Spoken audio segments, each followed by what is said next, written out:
A serial child abductor known as the Grabber prowls the streets of a Denver suburb in 1978. Finney and Gwen Blake live in the neighborhood with their abusive, alcoholic father. Finney is frequently bullied and harassed at school.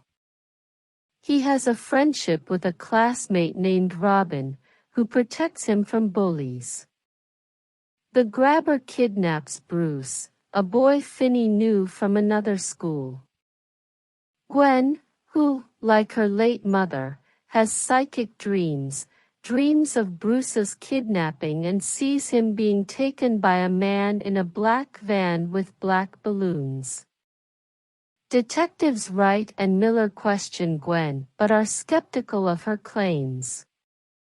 The Grabber kidnaps Robin and Finney a few days later. In a soundproofed basement, Finney awakens. A disconnected black rotary phone, which the Grabber claims does not work, hangs on the wall. Later, Finney answers the phone when it rings. Bruce's ghost, unable to recall his own name or who he was when he was alive, informs Finney of a floor tile that can be removed to dig a tunnel to escape. The police search for Finney is futile.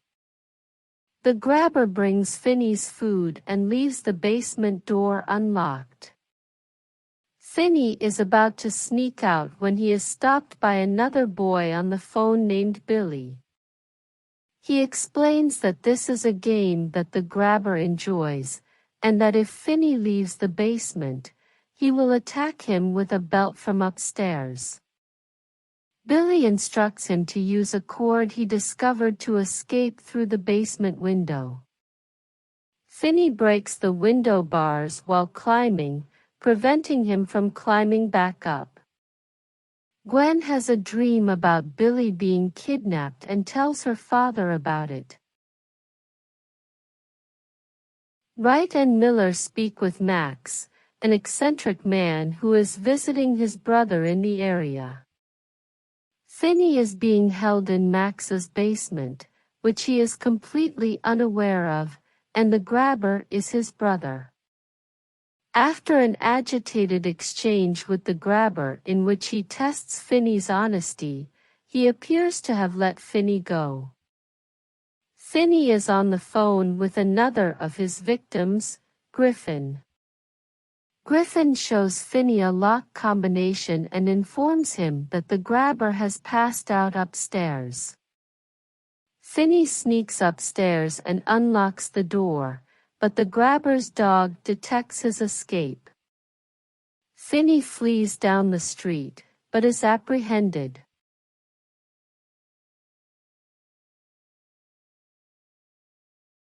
Despondent over his failed escape attempt, Finney answers the phone to hear the voice of another victim, a punk named Vance, whom Finney feared.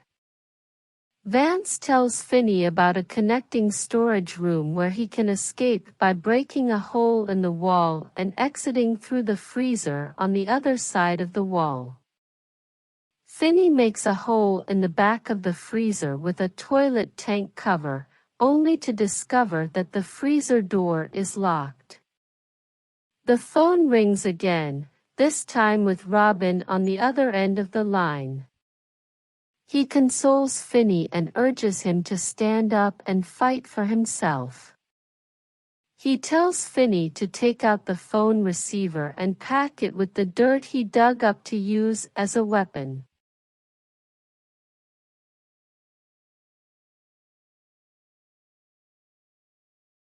Gwen dreams of Vance's kidnapping and discovers the Grabber's property.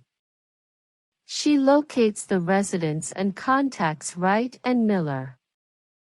Max realizes Finney is being held captive and rushes to the basement to free him, but his brother murders him with an axe. The police rush to the house Gwen discovered, but it is empty. They discover the buried bodies of the Grabber's victims in the basement. The grabber attacks Finney with the axe, but Finney uses the cord to trip him, causing him to fall into the tunnel Finney dug, where the grabber breaks and traps his ankle in the window bars placed at the bottom. The ghosts taunt the grabber over the phone before Finney kills him by breaking his neck with the phone cord. Finney uses the combination he learned to escape the house by distracting the guard dog with meat from the freezer. Finney exits the house across the street from the graveyards, where he reunites with Gwen, and the cops rush to the scene.